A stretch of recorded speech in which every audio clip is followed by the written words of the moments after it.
You don't wake up one day hating your job. It's quieter than that.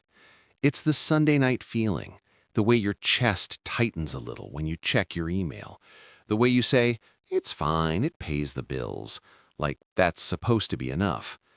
And then there's that other thing, the guitar in the corner, the camera you only use on vacations, the Etsy account you never launched, the half-finished app, the baking recipes your friends swear you should sell.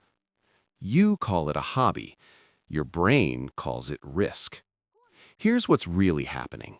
Your identity is split. On one side, you're the responsible adult with a steady paycheck. On the other, you're the version of yourself that feels alive when you're building, creating, fixing, designing.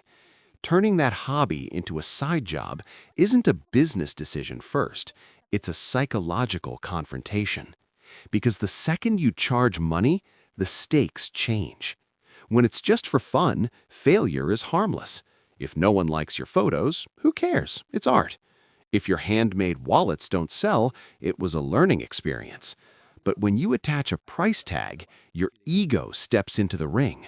Now it's not just a hobby. Now it's judgment. That's why most people never cross the line. They over-research, they tweak logos, they buy another online course. They tell themselves they're preparing. What they're really doing is protecting their identity from rejection. There's another layer most people don't talk about, the fear of outgrowing your circle. If your side hustle starts making real money, you're not just earning extra cash, you're changing the social contract. You're no longer the friend who complains about work. You're the one who tried, the one who might actually succeed. That creates tension. Some people cheer, some people get quiet. Your brain anticipates that tension and hits the brakes before you ever post that first offer. And then there's the money story. A lot of Americans were raised on this script. Stable job equals security. Anything else is unstable, risky, irresponsible. So when you try to monetize something creative, it feels almost rebellious, even if you're not quitting your job, even if it's just nights and weekends.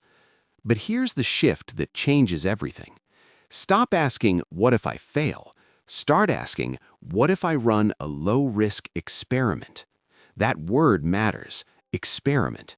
Instead of announcing a business, you test one paid project.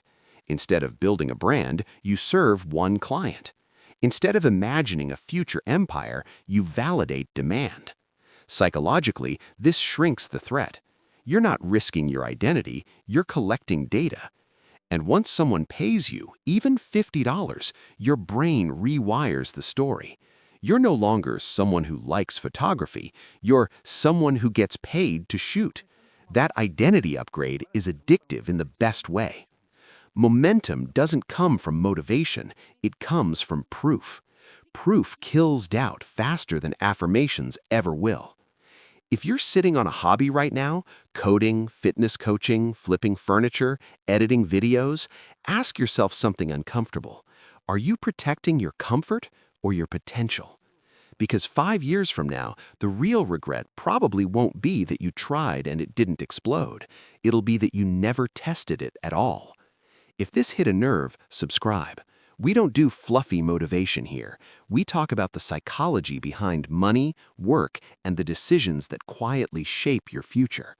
Hit subscribe and start treating your hobby like an experiment tonight.